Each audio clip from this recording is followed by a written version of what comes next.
우리가 2025년도의 주제를 힘써 여호와를 알자, 힘써 여호와를 알자라는 주제를 가지고서 또 그래서 지난 주일부터 시작을 해서 이제 하나님을 알아가는 여호와 하나님을 알아가는 것에 대한 말씀을 하고 있습니다. 우리는 성도이기 때문에 하나님께서 택하신 성도이기 때문에 당연히 하나님을 힘써 알아야 되는 것 우리의 본분입니다. 지난주에 말씀드렸던 것처럼 하나님을 알 때 제대로 아셔야 됩니다. 그리고 어중간하게 알면 위험합니다. 그리고 하나님 자리에서 남을 판단하기 위해서 그렇게 알려고 하는 것 더 위험합니다. 우리가 힘써 여호와를 알려고 하는 것은 힘써 더 사랑하기 위해서인 줄 믿습니다. 자, 여러분, 이렇게 하나님을 힘써 알아가야 된다라는 것이 좁은 의미에서는 우리에게 주어진 이 성경에 있는 하나님의 말씀, 이 성경에 있는 말씀들을 분명히 알아가는 것, 좁은 의미에서는 그런 의미를 갖습니다. 새해가 시작되면은 내가 좀 더 알아보겠다는 그런 계획들은 다 세우실 겁니다. 근데 너무 과욕은 부리지 마시고요. 일단 읽는 것부터 또 지난주에 말씀드렸던 것처럼 좀 내가 할 수 있으면은 성경을 써보는 것도 여러분 좋습니다. 그리고 설교 시간 가운데 조금 더 집중하고 또 집중한 것을 그냥 여기서 끝내는 것이 아니라 왜 사도 바울의 설교를 들었던 베레아 사람들이 말씀을 듣고 집으로 돌아가서 그 말씀을 확인하면서 되뇌었다라고 얘기하지 않습니까? 그런 모습으로 내가 들었던 이 말씀들을 집으로 돌아가셔서 함께 나누는 가운데 또 여러 모습으로 되뇌일 수 있다면은 여러분 말씀에 대해서 알아가는데 한 걸음씩 한 걸음씩 더 가까이 갈 수 있을 것입니다. 지난 목요일 날 우리 교단에 이제 전국 주일학교 연합회에서 전국 대회가 있었습니다. 우리 교회 주일학교 아이들이 이 찬양과 율동 대회에 참석을 했었습니다. 근데 제가 그 책자를 보니까요, 대회에 대한 책자를 보니까 찬양 율동 대회만 있는 게 아니라 성경 암송 대회랑 성경 고사 대회가 또 있더라고요. 보니까 이제 성경 암송 대회는 유치부 아이들이 참여하는 거고 성경 고사 대회는 이제 그 위에부터 유년부, 초등부, 중등부, 고등부. 여러분 고등부 위에는 뭔가요? 고등부 위에 뭔가요? 네, 청년부가 아니라 장년부입니다. 성경 고사 대회에 장년부가 있더라고요. 그리고 그러면 장년부는 도대체 무슨 시험을 볼까? 제가 보니까요, 다른 게 아니라 우리가 매주 구역 공과로 했던 그게 그 책자가 시험 교재더라고요. 이게 사람이 너무 과하게 욕심을 내면은 이게 탈이 나는데, 근데 완전히 다른 공부를 해야 하면야 그냥 제가 지나쳤을 것인데, 생각을 해보니까 이왕에 구역 공과하면서 구역 나눔을 하는 가운데서 조금 더 집중하고 조금 더 우리가 공부를 하듯이 배웠으면은 작년부 성경고사 대회에 충분히 참여할 수 있겠더라고요. 제가 구역장님들이 이렇게 교육할 때 보면요, 막 구역 공과에다가 우리 구역장님들이 얼마나 열심히신지 막 빨간 줄로 끄어놓고 또 교육할 때 그거 다 빡빡하게 메모를 합니다. 그래서 1년쯤 지나고 난 다음에 그 구역 공과가요, 좀 표현이 그렇지 막 너덜너덜해질 때까지 그렇게 공부를 하시더라고요. 그렇게 열심히 하셨는데 너무 아깝지 않을까라는 생각이 들었습니다. 여러분, 성경고사 대회 참여를 준비하는 것 사실 그렇게 복잡하지가 않더라고요. 그냥 여러분 공부했던 거를, 특히 우리 구역장님들 공부하셨던 거를 그냥 하면 되겠더라고요. 여러분 운전면허 필기시험 다 합격하셨잖아요, 그죠? 그랬으니까 지금 차를 몰고 가시는 거겠죠.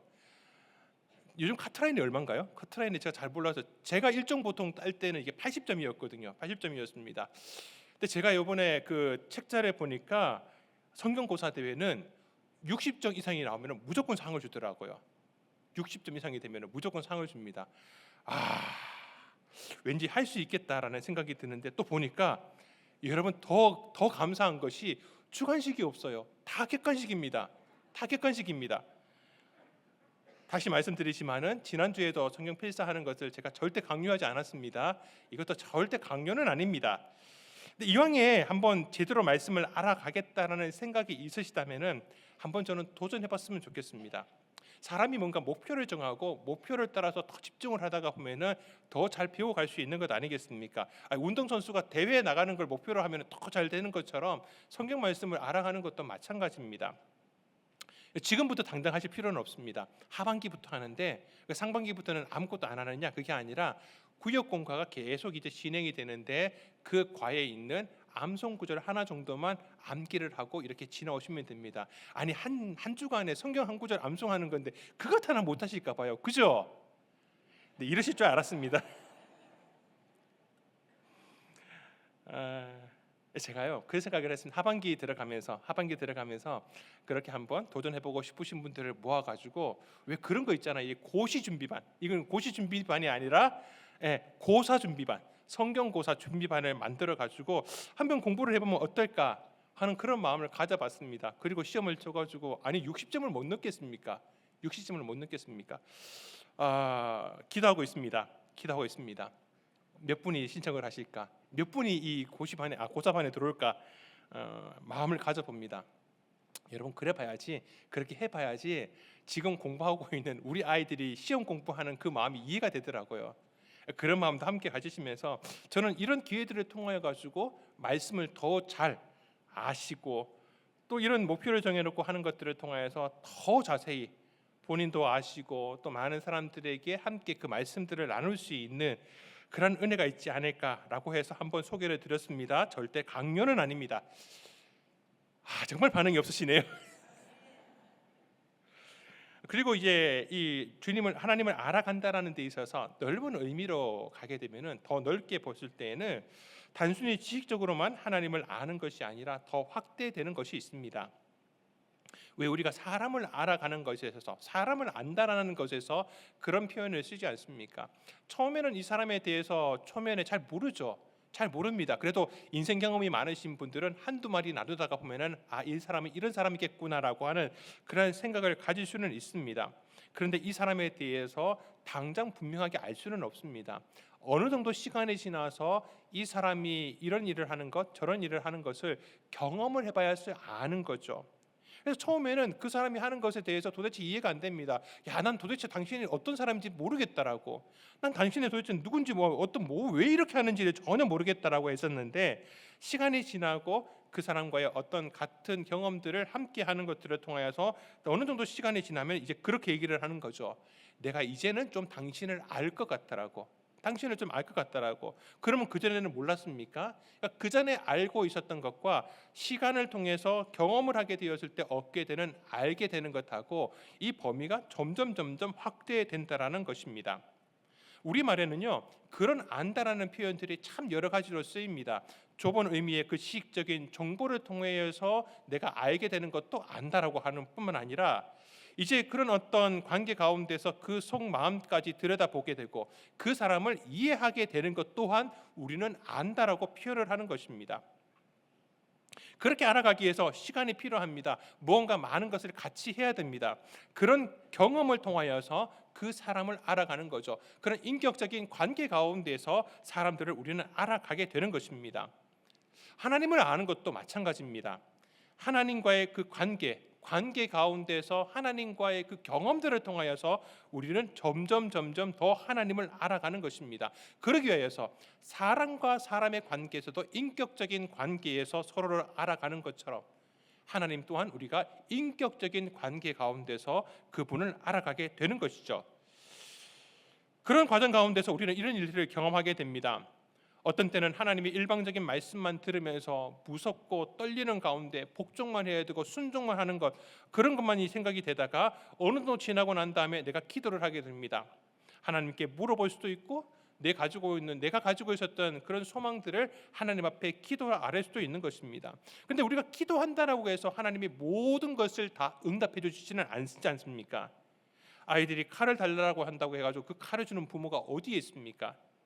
하나님께서 주시지 않을 때 참 원망스럽죠. 울며 불며 때를 쓰면서 하지만은 결국에는 그런 하나님께서 주시지 않는 것에 대해서, 그런 응답에 대해서도 억지 순종을 해보는 것이고, 또 어떨 때는 아무것도 이해가 되지 않는 상황 가운데서 하나님 도무지 이해가 안 된다라고, 하나님 내게 은혜를 달라고 도와달라고 그렇게 매달릴 수 있는 것이고, 그런 어떤 경험들이 이루어지는 가운데에서 신실하신 하나님께서는 약속을 따라서 반드시 응답하십니다. 그 응답하시는 하나님을 우리는 알게 됩니다. 내가 원하는 그 응답을 아니더라도 반드시 응답하여 주시는 하나님, 우리는 그런 하나님을 경험하게 되는 것이죠.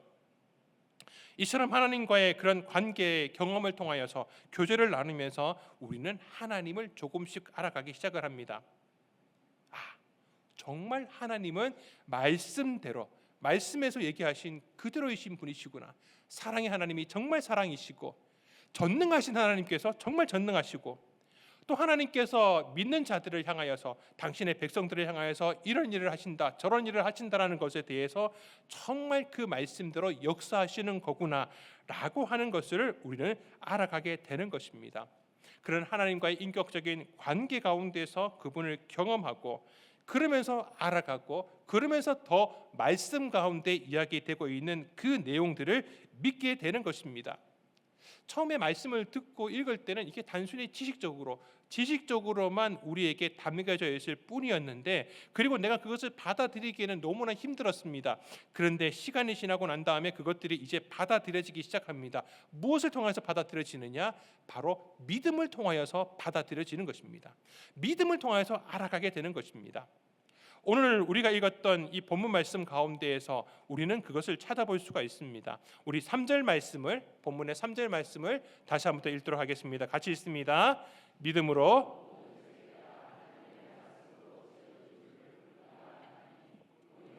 나타난 것으로 말미암아 된 것이 아니니라. 아멘. 여러분, 세상이 창조된 것을 본 사람은 아무도 없습니다. 세상의 출발, 우주의 기원에 대해서 과학계에서는 참 다양한 이론들이 나오고 있지만은 그 어느 것 하나 확실한 것은 사실은 없습니다. 빅뱅 이론이라고 있습니다. 뭐 엄청난 빅뱅이 일어나고 난 다음에 그 가운데 이제 특이점이 있었다라고 얘기를 합니다. 뭐 싱귤레리티라고 그렇게 얘기를 하는데, 그런 일들이 생기는 가운데에서 설명을 들어보면은 그럴싸합니다. 그런데 어쩌면 그 이론도, 이 빅뱅 이론도 어느 정도 시간이 지나고 난 다음에 또 다른 이론들로 대체가 될 겁니다. 항상 그래 왔습니다.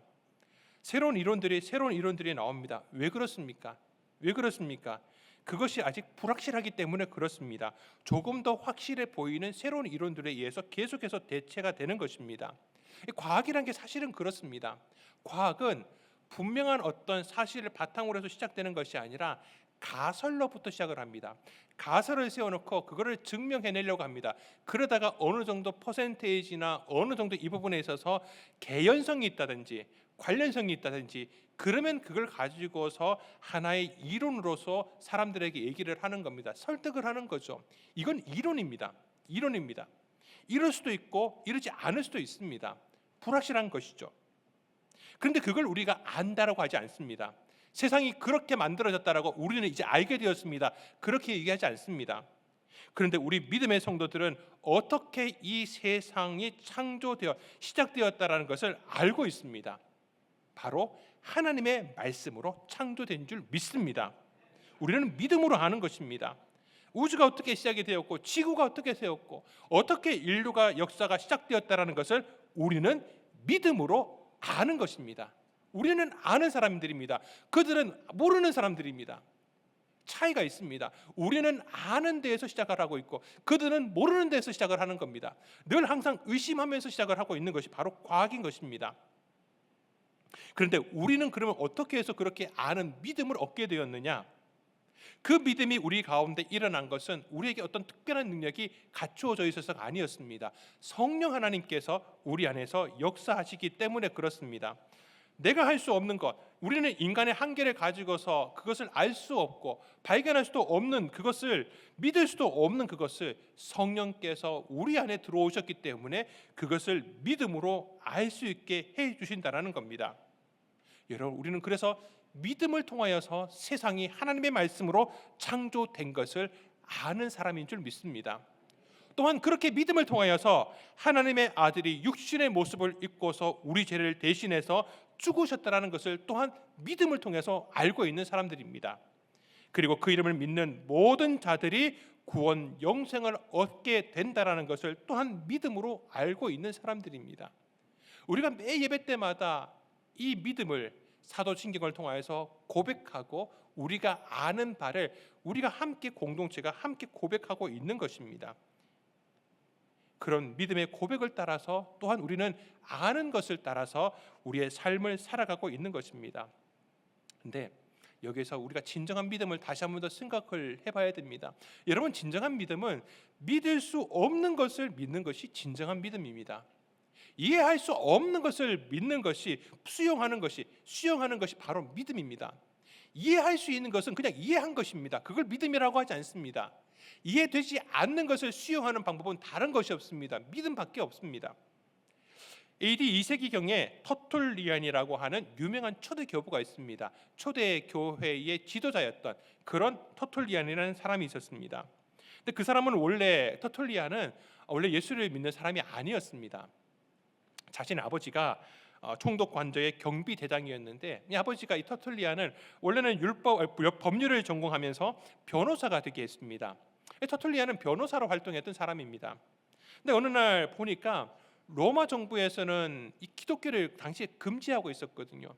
예수를 믿는 사람을 잡아가지고 옥에 가두고 또 사형을 집행했던 그런 시대였습니다. 그런데 그 사람들이 보니까, 그 기독교인을 보니까 그 신앙을 지키기 위해서 자기의 생명을 서슴지 않고 내어놓는 겁니다. 아끼지를 않는 겁니다. 죽음 앞에서 그렇게 의연하게 행동하고 있는 그 사람들을 보고서 도대체 이 사람들은 왜 그럴까? 그가 가지고 있었던 기존의 지식들이 깨어지기 시작을 했습니다. 그러면서 그가 신앙의 세계에 발을 딛게 되었던 것입니다.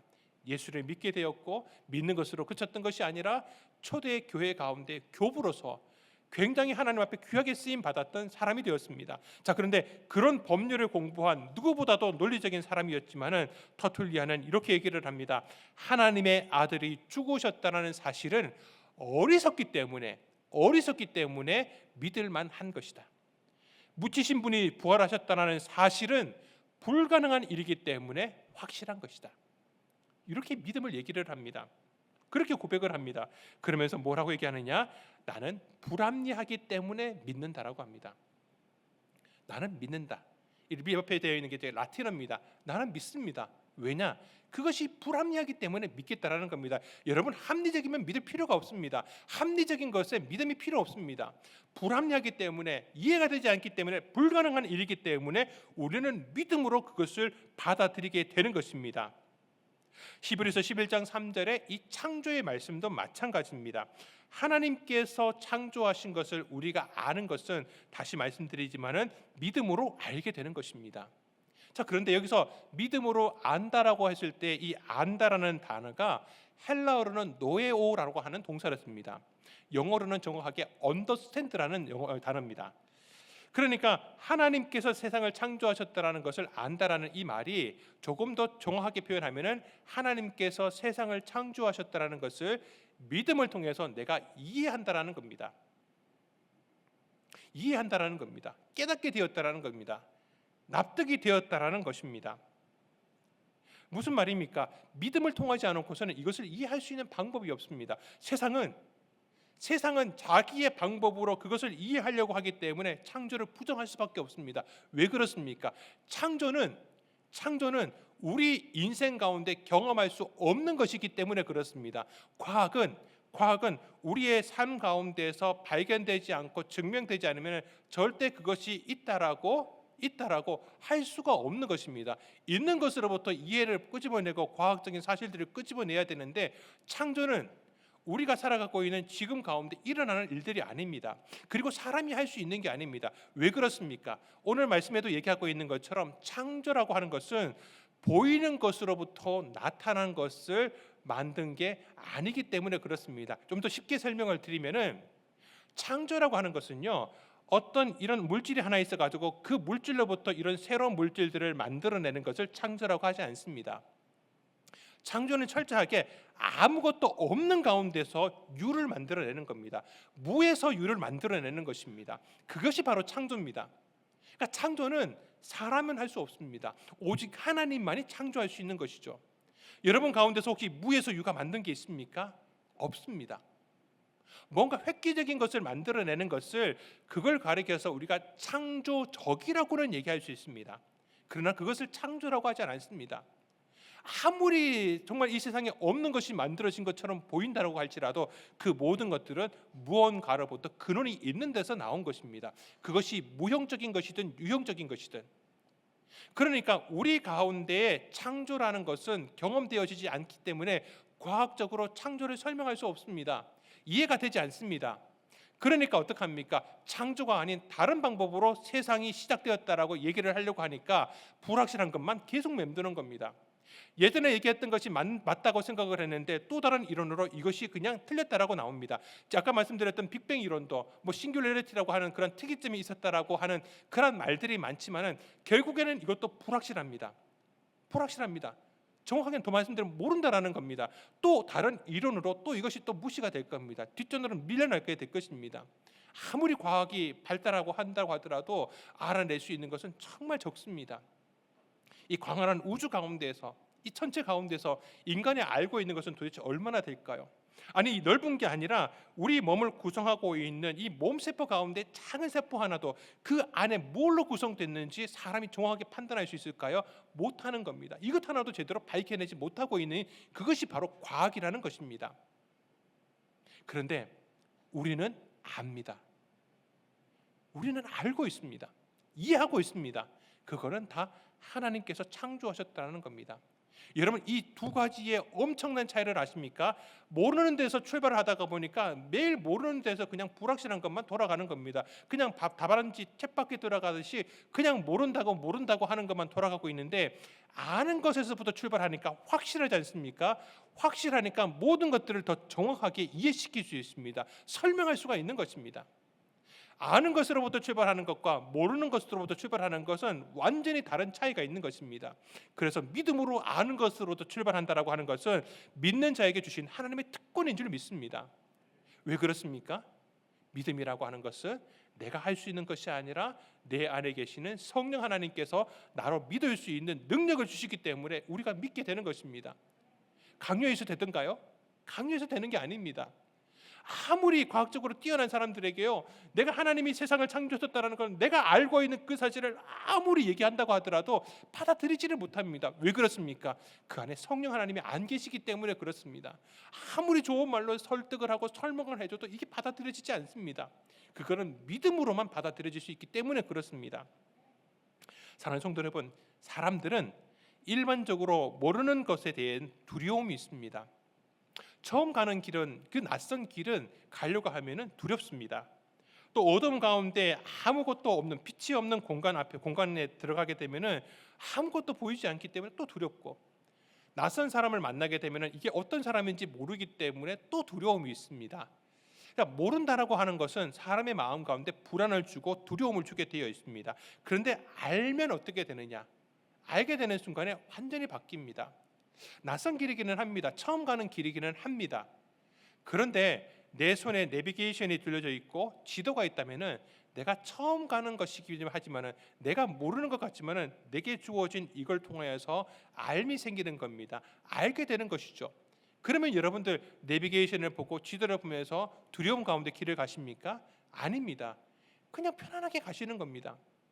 어둠 가운데서도 그렇고 낯선 사람에 대해서도 마찬가지입니다. 여러분, 하나님을 향한 믿음이 있으면은 그 믿음이 내가 알지 못해서 불안해하고 두려워하는 것들을 물리쳐 주게 되는 것입니다.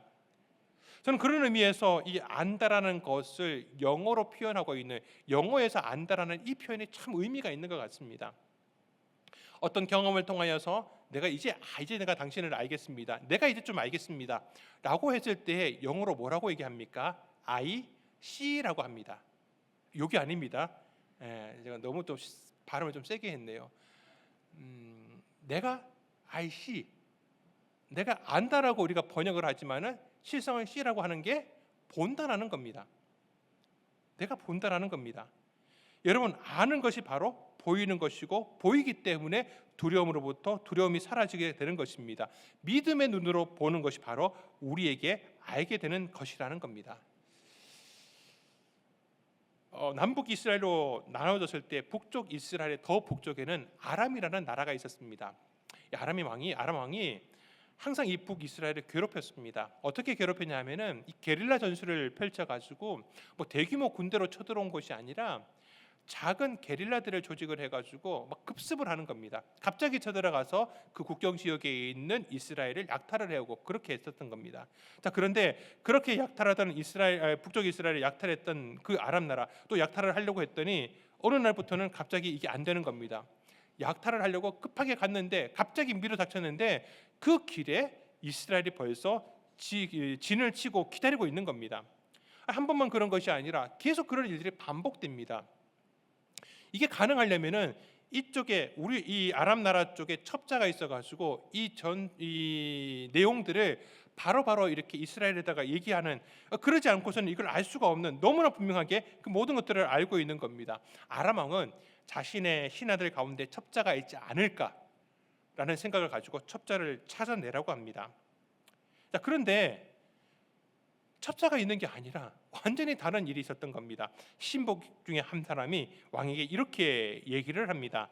열왕기하 6장 12절 말씀을 같이 읽어보겠습니다. 그 신복 중에 이스라엘 선지자 엘리사가 왕이 침실에서 하신 말씀을 이스라엘의 왕에게 고하나이다 하는지라. 아멘. 자신들 가운데에 어떤 첩자가 있어서 가르쳐 주는 것이 아니라 그쪽 나라에, 이쪽이 아니라 저쪽에 엘리사라는 선지자가 있는데 여기 침실에서 얘기하는 것조차도 그 선지자가 다 알고 이스라엘 왕에게 다 얘기해 준다라는 겁니다. 이게 얼마나 기가 막힌 일입니까? 아람 왕도 참 단순합니다. 그 얘기를 듣자마자 군사들의 병거와 말들을, 군사들을 다 모아가지고 이 엘리사가 있다라고 하는 도단성으로 급습을 합니다. 밤에 그냥 그 엄청난 군대를 몰고 가서 그 도단성을 단숨에 에워싸버립니다. 여러분, 밤에 쳐들어오면요, 조용히 오면 아무도 모릅니다. 아침이 되어서 해가 뜨니까 그게 이제 보이는 것이죠. 아침에 그 모습을 누가 확인을 했느냐? 엘리사 선지자의 사환, 이 게하시라는 종이 발견을 하게 됩니다. 그 엄청난 놀라운 광경에 이 게하시는 두려운 마음으로 이것을 보고서 이 군사들이, 아람 군사가 이 도단성을 빼곡히 둘러싸고 있는 이 엘리사 선지자 한 명을 잡겠다라고 둘러싸고 있는 모습을 보고서 두려움을 가지고 선지자 엘리사에게 보고를 하게 됩니다. 여러분, 그렇지 않을까요? 우리 집을 만일 우리가 살고 있는 집을, 아파트를 한 수십 명, 수백 명 되는 조폭들이 막 강목을 들고 무슨 무기를 들고서 에워싸고 있다라고 여러분 생각을 한번 해봅시다. 얼마나 무서울까요? 얼마나 무서울까요? 무섭습니다. 이 게하시가 엘리사를 찾아가서 선지자님, 이거 어떡합니까? 저 군사, 어마어마한 군사들을 어떡합니까?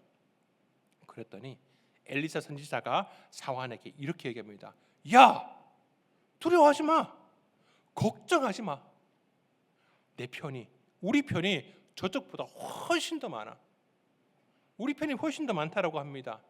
우리 편이 훨씬 더 많지가 않습니다. 지금 여기서 엘리사와 이 사한밖에 없고, 또 이 도단성이라는 성은 작은 성이기 때문에 군사가 있어봐야 뭐 얼마 안 되는 숫자입니다.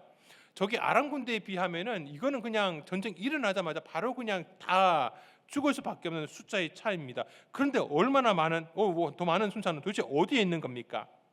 엘리사 선지자가 이 사환 게하시를 위하여서 이렇게 기도를 합니다. 하나님, 여호와 하나님, 이 젊은이의 눈을 열어 주옵소서. 그리고 보게 하여 주옵소서. 자, 우리 열왕기하 6장 17절 말씀을 같이 읽어보겠습니다. 기도하여 이르되 여호와여, 원하건대 그의 눈을 열어서 보게 하옵소서 하니 여호와께서 그 청년의 눈을 여심해 그가 보니 불말과 불병거가 산에 가득하여 엘리사를 둘렀더라.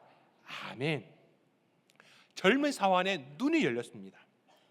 그의 눈앞에 펼쳐진 것은 이 성을 둘러싸고 있는 아람 군대보다 훨씬 더 많은 산과 계곡에, 어떻게 보면은 그 사람들 사이에 틈이라는 틈에는 다 메꿔져 있는 하늘 군대, 불말과 불병거가 빼곡히 차 있는 가운데에서 엘리사를 보호하고 있는 것이 그의 눈 가운데 보여지게 된 것입니다.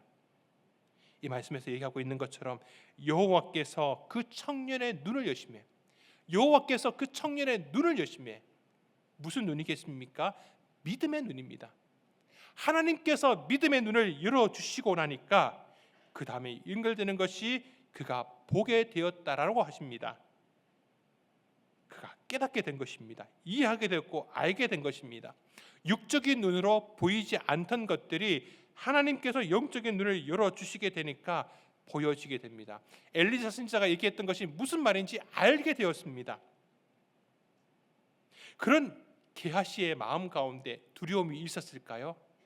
그때까지 있었던 두려움과 걱정, 근심이 한순간에 다 사라져 버렸을 것입니다. 자기를 둘러싸고 있는 아람의 군대가 우습게 보였을 것입니다.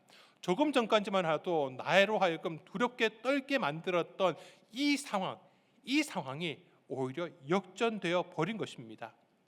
사랑하는 성도 여러분, 어떻게 그 일이 일어나게 된 것입니까? 믿음의 눈이 열렸을 때입니다.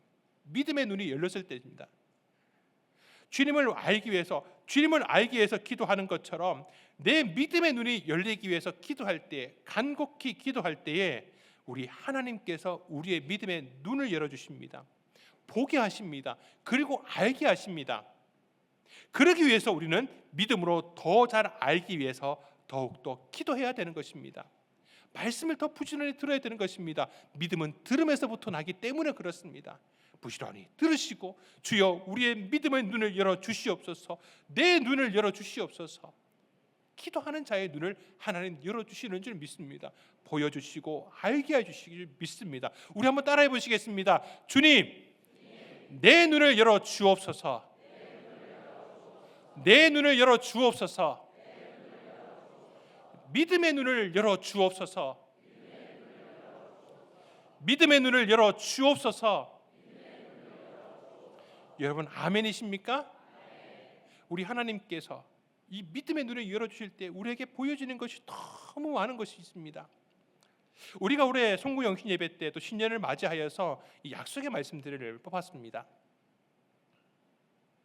이 약속의 말씀에 대해서 우리가 기도하는 가운데 말씀을 받았는데, 그런데 이 말씀이 2025년도 가운데 이 약속이 어떻게 이루어질까? 여러분 한번 생각을 해보셨습니까? 그런데 내가 가지고 있는 생각을 가지고서 이 말씀들을 이해하려고 하니까 이해되지 않는 부분들이 참 많을 겁니다. 참 쉽지 않습니다. 그런데 하나님, 이 약속의 말씀이 도대체 올해 가운데 어떻게 이루어질까요? 내가 믿음의 눈이 없고요, 이게 이해되지 않으면은 내 마음 가운데 말씀은 내게 있지만은 이해가 되지 않습니다. 오히려 내 마음 가운데 있는 두려움이 사라지지가 않습니다. 그리고 이런 것에 대해서 아예 생각하지 않으면은 그냥 액자에 담긴 이쁜 성경 구절로 그냥 장식장에 있는 장식에 불과해질 수밖에 없습니다. 그런데요, 하나님 앞에 기도하면서 주님께서 내게 주신 이 약속의 말씀들이 올 한 해 가운데 우리 가운데 나에게 우리 가정 가운데 어떻게 이루어지겠습니까?